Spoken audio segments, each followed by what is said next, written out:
अस्सलामुअलैकुम, मैं हूं आपकी होस्ट सना ताहिर। सबसे पहले एक नजर आज की टॉप स्टोरीज पर। कैरिबियन लीग में खिलाड़ियों की ड्राफ्टिंग का अमल मुकम्मल। पाकिस्तान की तरफ से सुहेल तनवीर महंगे तरीन खिलाड़ी करार। आलमी शोहरत याफ्ता फुटबॉलर जिलाटन ने इंटरनेशनल फुटबॉल में वापसी का इंदिया दे दिया। सरफराज अहमद को वर्ल्ड कप में भी क़यादत करनी चाहिए, चीफ सेलेक्टर इंजमामुल हक ने इशारा दे दिया। पीएसएल में सट्टेबाजी की कोशिश नाकाम। भारतीय और बंगाली सट्टेबाजों की तरफ से पीएसएल पर दाग लगाने की कोशिश। सबसे पहले बात करते हैं रवां बरस schedule Caribbean premier league CPL की ड्राफ्टिंग का अमल मुकम्मल हो गया है और पाकिस्तान के Sohail Tanvir, Chris Gayle, Martin Guptill, Dwayne Bravo, Andre Russell और लैंडन सिमंस महंगे तरीन खिलाड़ी करार पाए हैं। इस साल होने वाली कैरिबियन प्रीमियर लीग की ड्राफ्टिंग की तकरीब लंदन में मुनाकिद हुई, जिसमें हैरत अंगेज तौर पर सुहेल तनवीर पाकिस्तान के सबसे महंगे खिलाड़ी करार पाए। और अब आपको बताएं कि कौमी क्रिकेट टीम के चीफ सेलेक्टर इंजमामुल हक का कहना है कि सरफराज अहमद क़यादत की भरपूर सलाहियत रखते हैं और 2019 में खेले जाने वाले वर्ल्ड कप में उन्हें ही टीम की क़यादत करनी चाहिए। इंजमामुल हक का कहना था कि कप्तान टीम की क़यादत करता है, जिसे ग्राउंड में टीम को खिलाना होता है और हमें पता होना चाहिए कि वर्ल्ड कप में टीम की क़यादत कौन करेगा। इंजमामुल हक ने कहा कि गुज़श्ता एक साल के दौरान जिस अंदाज में सरफराज ने टीम की क़यादत की वो काबिल सताइश है और कोई शक नहीं कि उन्हें वर्ल्ड कप में भी क़यादत करनी चाहिए। इसी हवाले से बात करने के लिए हमारे साथ मौजूद है स्पोर्ट्स एक्सपर्ट। बहुत शुक्रिया सर आपका। सर, क्या कहेंगे? इंजमामुल हक ने कहा है कि गुज़श्ता एक साल के दौरान जिस अंदाज में सरफराज ने टीम की क़यादत की वो काबिल सताइश है और कोई शक नहीं कि उन्हें वर्ल्ड कप में भी क़यादत करनी चाहिए। आपके ख्याल में ऐसा होना चाहिए? देखें जी, सरफराज की कप्तानी पे कोई शक नहीं है, लेकिन इंजमाम साहब को इस बात का ख्याल करना चाहिए कि सरफराज ने जो भी कप्तानी की है, जिसमें कामयाबियां हासिल की हैं, वो T20 फॉर्मेट है। और जो लंबी क्रिकेट है, जो वनडे क्रिकेट या टेस्ट क्रिकेट है, उसमें अभी उन्होंने खातर ख्वाह कामयाबियां हासिल नहीं की और अभी वर्ल्ड कप के लिए काफ़ी टाइम पड़ा हुआ है। उससे पहले काफ़ी क्रिकेट अभी खेलनी है पाकिस्तान ने। इसमें कोई शक नहीं है कि वनडे क्रिकेट बहुत कम है, लेकिन ये है कि जो भी क्रिकेट आएगी उसमें आपको देखना पड़ेगा। सपोर्ट जरूर करना चाहिए कैप्टन को, क्योंकि वो एक वाहिद इस वक्त कप्तान है जो कप्तानी कर रहे हैं और T20 में काफ़ी अच्छी कर रहे हैं, कामयाबी से हमकिनार कर रहे हैं पाकिस्तान को। लेकिन मेरे ख्याल में के मुताबिक साथ साथ और लोग भी ग्रूम करने चाहिए, ताकि किसी किस्म का भी कोई फ्यूचर में प्रॉब्लम आए तो आपके पास सब्स्टिट्यूट अवेलेबल हो। इस लिहाज से मैं समझता हूँ कि आप बहुत ज़्यादा कॉन्फिडेंस कर रहे हैं सरफराज के ऊपर। सिर्फ एक ही बंदा है जिसके ऊपर तीनों फॉर्मेट की जिम्मेदारी दी हुई है, जिसमें सिर्फ एक फॉर्मेट है जिसमें उसकी कामयाबी काफ़ी ज़्यादा है, लेकिन ना तो वनडे में बहुत ज़्यादा कामयाबी हासिल कर सके हैं अपार्ट फ्रॉम चैंपियन ट्रॉफी, और ना ही टेस्ट मैच में। टेस्ट मैच 2 खेलने को मिले हैं सरफराज को यूएई में, तो दोनों में शिकस्त हुई है।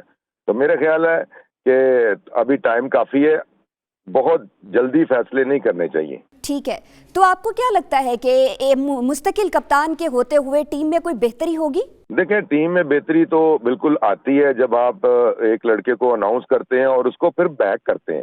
बैक उनको करना चाहिए, लेकिन इस वक्त सरफराज को अपनी परफॉर्मेंस के बारे में ज़्यादा सोचना चाहिए। अगर वो अपनी परफॉर्मेंस को बेहतर करते रहे आने वाले टाइम पे, तो फिर तो वो स्ट्रॉन्ग कैंडिडेट है। लेकिन अगर अपनी परफॉर्मेंस को ज़्यादा बेहतर ना कर सके वनडे क्रिकेट में और टेस्ट क्रिकेट में, और फिटनेस को बरकरार ना रख सके, तो फिर क्वेश्चन मार्क जरूर आएगा। अच्छा सर, बताइएगा कि क्या आप नहीं समझते कि सीनियर खिलाड़ियों के होते हुए सरफराज का कप्तान बनना टीम में इख्तलाफात की वजह बन सकता है? देखें, अब सीनियर खिलाड़ी तो इतने ज़्यादा पाकिस्तान टीम में नहीं है, ज़्यादा तो यंगस्टर ही हैं। अभी आप सीनियर प्लेयरों की बात कर रहे हैं, मेरा ख्याल है कि शायद आप अजहर अली की बात कर रहे होंगे, हफीज़ की बात कर रहे होंगे और शुएब मलिक की बात कर रहे होंगे। देखिए, शुएब मलिक और हफीज़ और अजहर अली ये ज़्यादा देर तक नहीं सर्वाइव कर सकते। इन्होंने बड़ी पाकिस्तान के लिए क्रिकेट खेली, बड़ा परफॉर्म भी किया, बीच में ऑन एंड ऑफ परफॉर्मेंस दी है तीनों ने शॉर्टर वर्जन में। अब टेस्ट क्रिकेट की बात है तो टेस्ट क्रिकेट में सिर्फ अजहर अली एक ऐसे प्लेयर हैं जो कामयाब बल्लेबाज हैं।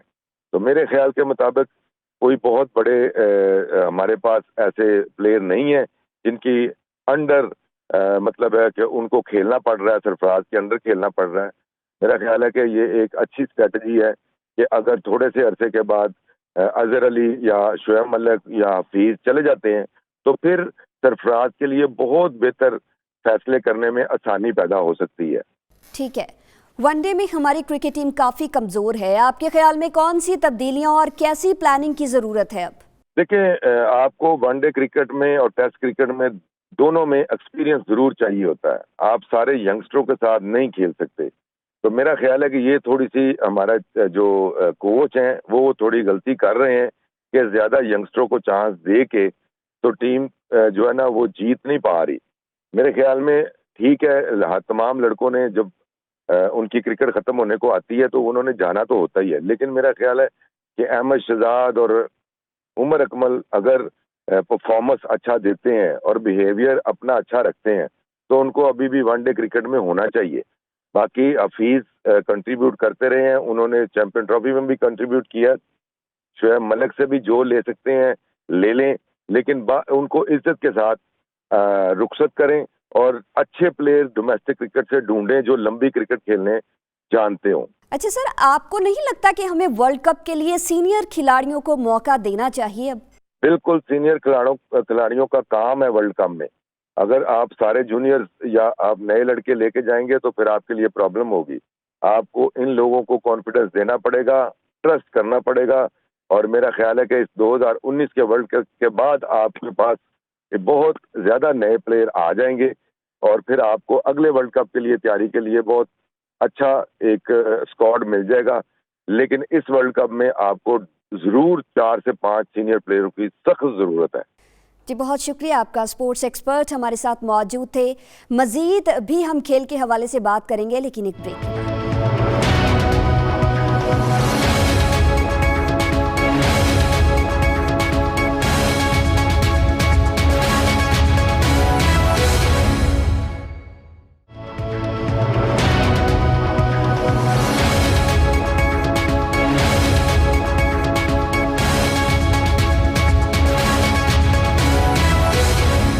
प्रोग्राम में एक बार फिर से खुशामदीद और अब कुछ बात करेंगे। मैनचेस्टर यूनाइटेड और स्वीडन के आलमी शोहरत याफ्ता फुटबॉलर ज़ोल्टन ने रवां बरस schedule world cup football tournament के लिए इंटरनेशनल फुटबॉल में वापसी का इंदिया दे दिया है। 36 साला स्ट्राइकर ने फिटनेस मसाल से दिल बर्दाश्ता होकर 2016 में यूरो फुटबॉल कप के बाद इंटरनेशनल फुटबॉल को खैरबाद किया था। ताहम अब एक इंटरव्यू में उन्होंने रिटायरमेंट वापस लेने का इंदिया दे दिया है। पाकिस्तान क्रिकेट बोर्ड ने पीएसएल के तीसरे एडिशन में सट्टेबाजी की कोशिश नाकाम बना दी है और एक बुकी की तफसीलात भी जारी कर दी हैं। पीसीबी के मौसर इकदामात की वजह से इंटरनेशनल सट्टेबाजों के नेटवर्क की पाकिस्तान सुपर लीग को बदनाम करने की एक और साजिश नाकाम हो गई है और गैर मुल्की गिरोह से ताल्लुक रखने वाले सट्टेबाज अपने अज़ाइम में कामयाब नहीं हो सके। पीसीबी की जानिब से एक बुकी की तस्वीर भी जारी की गई है। उमर नामी बुकी का ताल्लुक बांग्लादेश से है। सट्टेबाजों ने स्पॉट फिक्सिंग की कोशिश की और इस बार खिलाड़ियों से राबते का जरिया सोशल मीडिया वेबसाइट्स थी, जिसे पाकिस्तान क्रिकेट बोर्ड की एंटी करप्शन यूनिट ने नाकाम बना दिया है। पाकिस्तान क्रिकेट बोर्ड के तफ्तीशकारों ने इंटेलिजेंस नेटवर्क के जरिए जो शवाहिद हासिल किए हैं उसके मुताबिक इन सट्टेबाजों का ताल्लुक भारत और बांग्लादेश से है, जिन्होंने पाकिस्तान सुपर लीग के दौरान कम अज कम 3 टीमों के खिलाड़ियों से व्हाट्सएप और फेसबुक टाइम के जरिए राबता किया था। लेकिन तीनों क्रिकेटर्स ने फौरी तौर पर इस वाक़े को रिपोर्ट कर दिया है। इसी हवाले से बात करेंगे, स्पोर्ट्स एक्सपर्ट हमारे साथ मौजूद हैं। बहुत शुक्रिया सर आपके वक्त का। क्या कहेंगे, पाकिस्तान क्रिकेट बोर्ड ने पीएसएल के तीसरे एडिशन में सट्टेबाजों की कोशिश नाकाम बना दी है। क्या आपको लगता है कि पीसीबी की मैच फिक्सिंग के हवाले से इकदामात सही समत में जा रहे हैं? अब तक जो काम किया है वो काबिल सताइश है और इस हवाले से उनको मजीद बेहतर काम जो है वो करना चाहिए।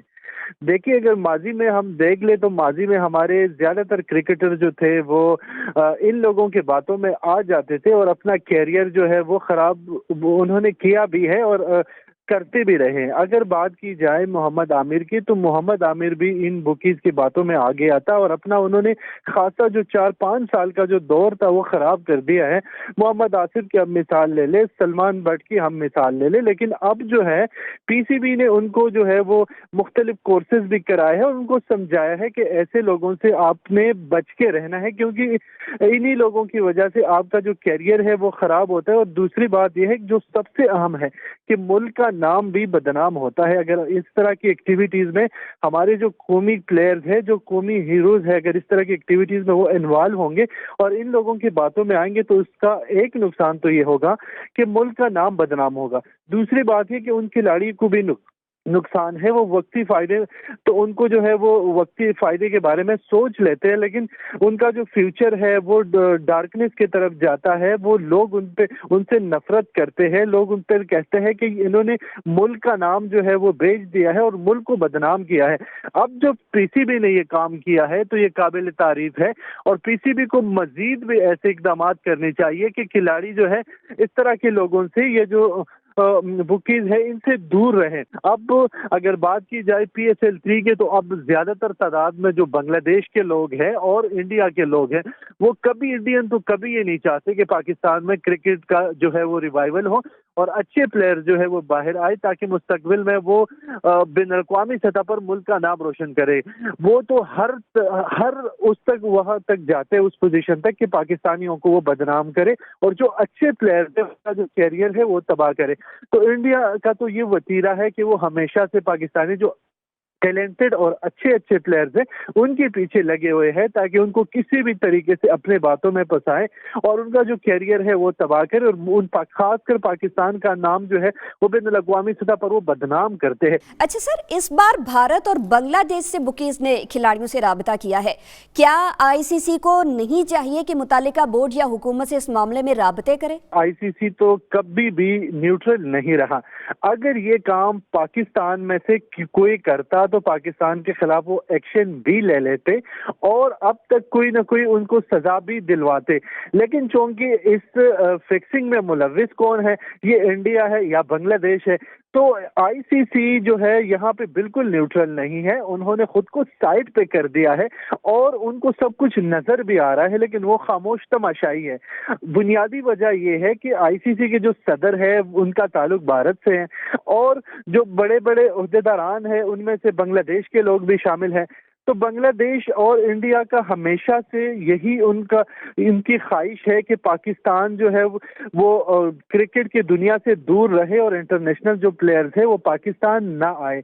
अब चूंकि PSL से पाकिस्तान में क्रिकेट का रिवाइवल दोबारा होने जा रहा है तो उन्होंने अपनी सरगर्मियां जो है वो मजीद तेज कर दी हैं कि हम जो अच्छे और टैलेंटेड प्लेयर्स हैं उनके पीछे अपनी जो बुकीज है उनको लगा दिया है कि जो अच्छे प्लेयर्स हैं उनको हम साइड कर दे, उनको फिक्सिंग में मुलविस करे ताकि एक तरफ उनसे पाकिस्तान का नाम बदनाम हो सके, दूसरी तरफ जो कि टैलेंटेड लोग हैं उनको साइड पे कर सके। ठीक है, आपको क्या लगता है कि पीसीबी के मैच फिक्सिंग के हवाले से साबका फैसलों से खिलाड़ी मुहतात हो गए हैं या भी मजीद काम करने की जरूरत है? काफी हद तक खिलाड़ी जो है वो मुहतात हो चुके हैं।